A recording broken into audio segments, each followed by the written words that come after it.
Here's a segment from the latest edition of St. Charles Parish Today, a monthly local talk show.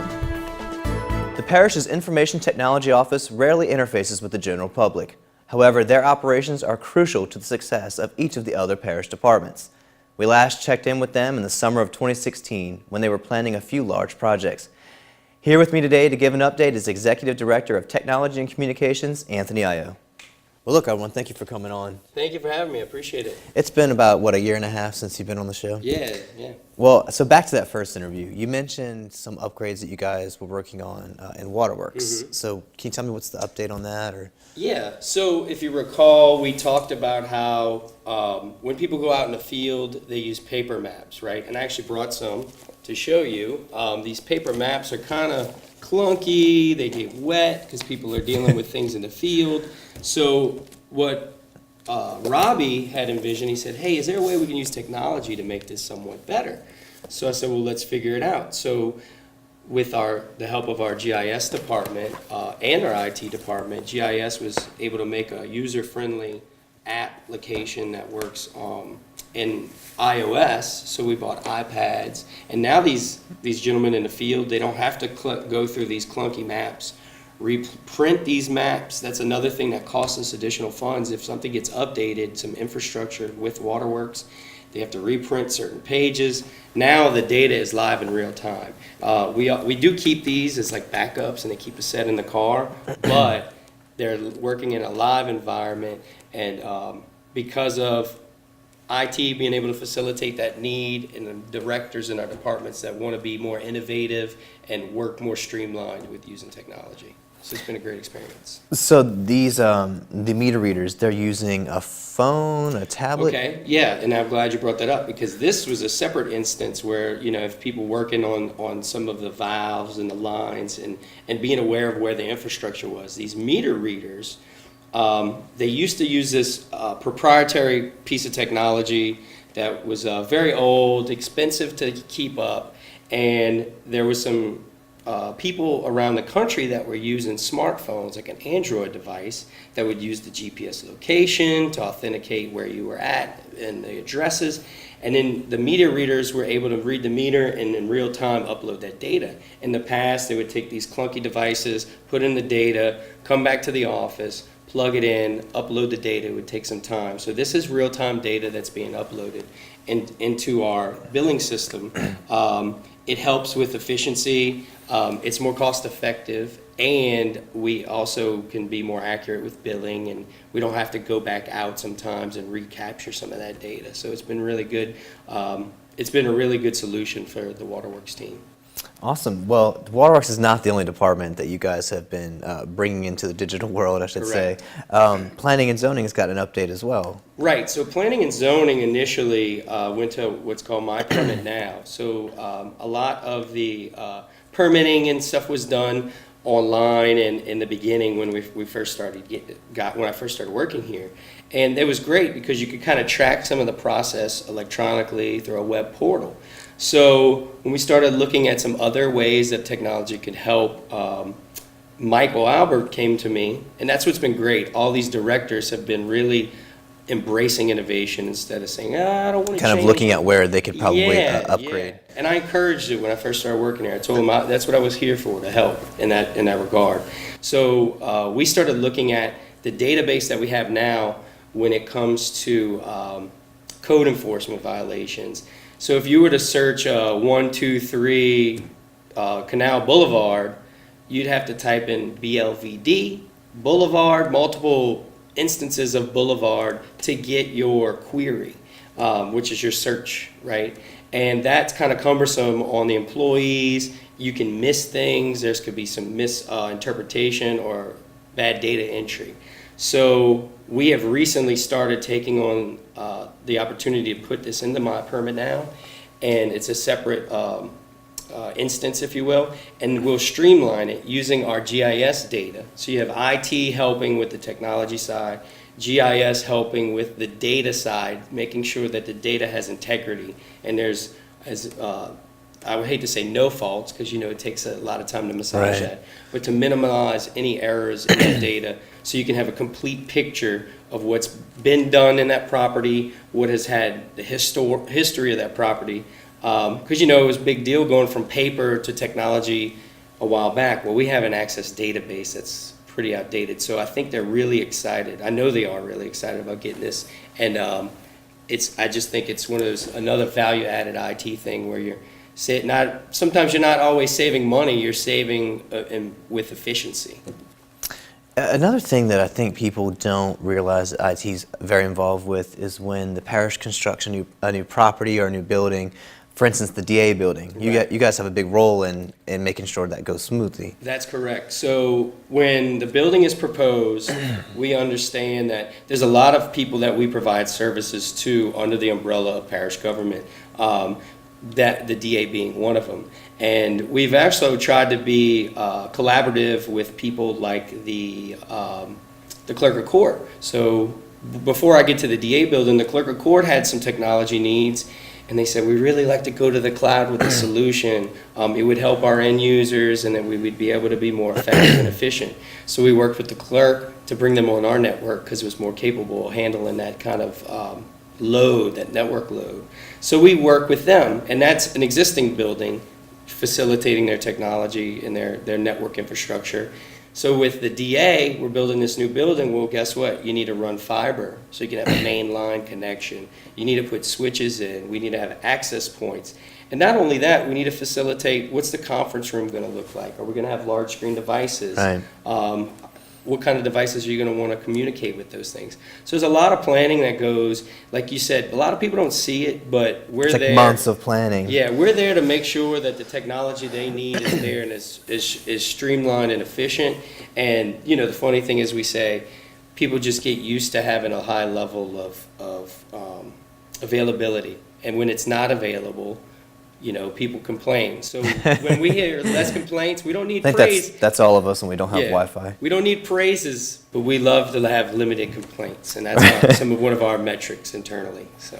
So one of the other things you mentioned in our initial interview a year and a half ago was that you were upgrading the phone system and the network. Yeah. So I know that hasn't been the easiest thing in the world. So where are we at with that? So when we spoke, or I'll back up, when I first started working here in January of 2016, people were tipping me off, hey, the phone system's got some working. The phone to has do. some issues. Yeah, and the problem was it's growing pains, and I understand that. I've been a part of a lot of large-scale deployments of any type of technology, and there's going to be growing pains.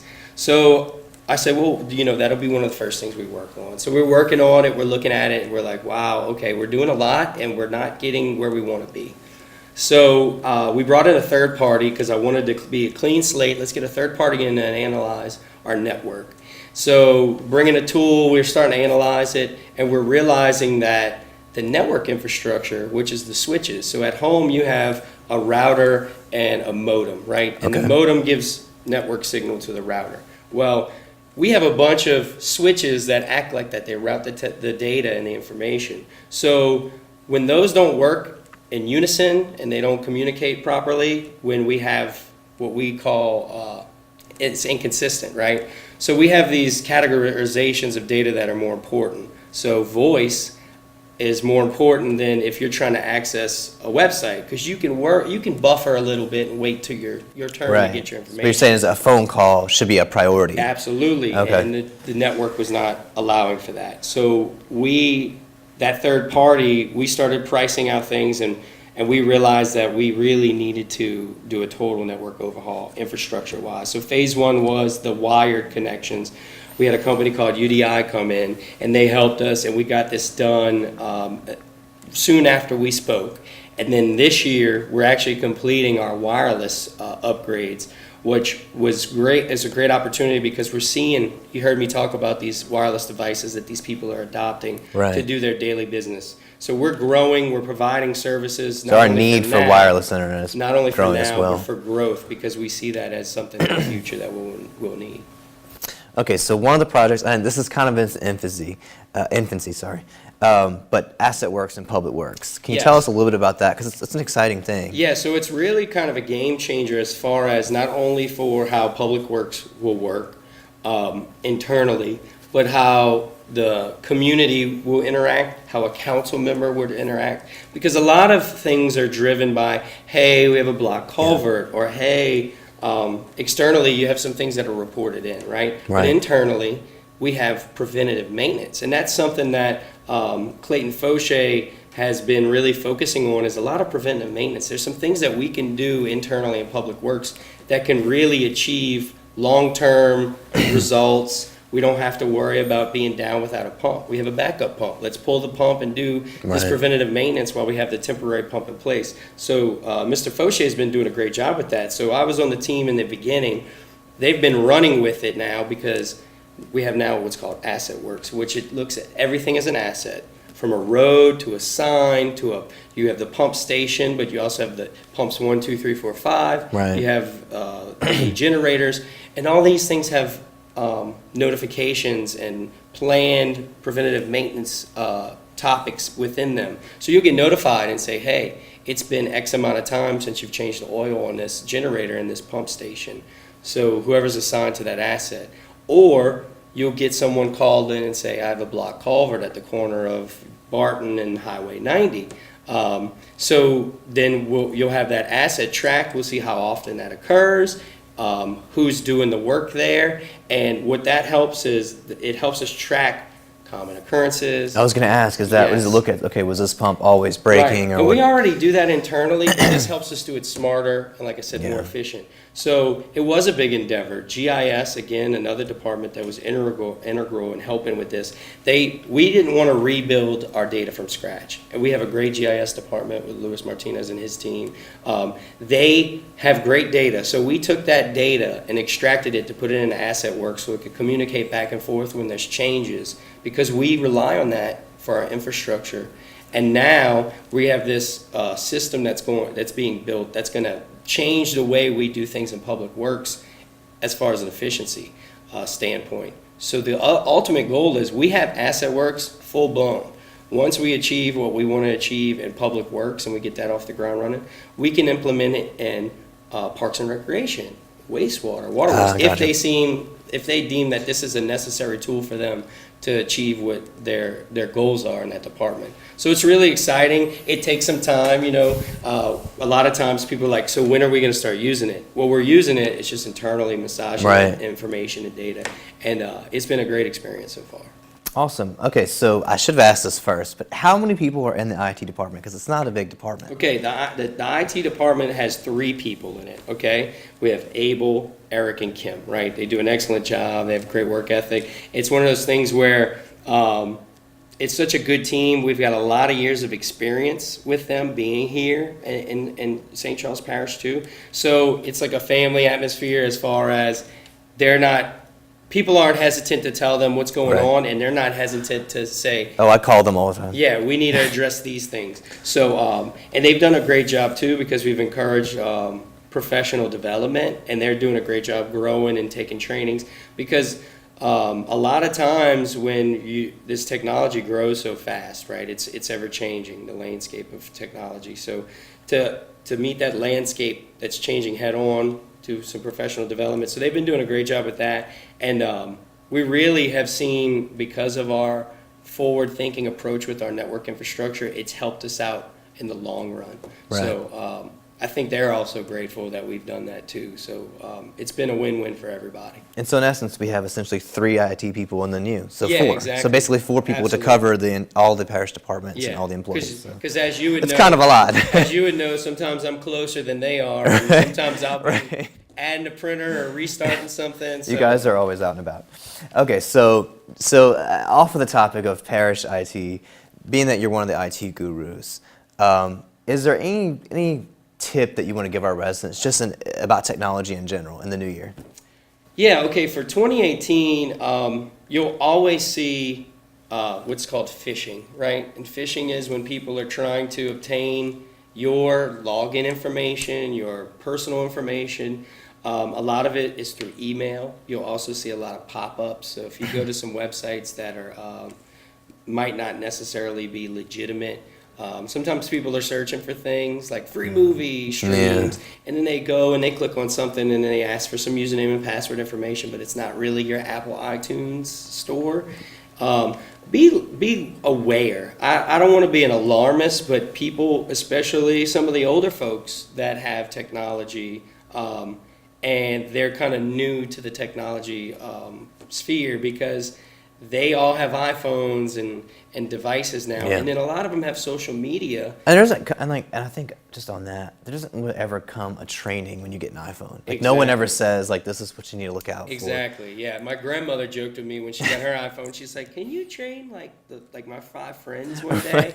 And it's one of those things. You're absolutely correct. It's intuitive enough for someone to pick it up, but there's no like best practices for an individual on how to do certain things. But now, like I said, with social media being so prevalent, those are just additional ways that people can be compromised. So just be cautious. In an email, you can, especially on the computer, you can hover over that link and it'll show you a preview of what that link really is. Don't answer a phone call if they say they're from Microsoft and go sit at your computer and say, "Oh, I have a virus." Oh, there's just a lot of scams out there. So just with that being said, be aware, be cautious. And a lot of times I recommend if there's someone older that doesn't know a lot about technology or someone, young that doesn't know a lot about technology, just call a friend and say, "Hey, this person called me. Is this legit? Is this a scam?" And that helps out a lot too because I get a lot of those phone calls. So, But I would say just be aware. Well, look, thanks for coming on with me today. Me. I appreciate it. Thank you very much. Look for the entire episode at www.scptoday.com or on SCP TV.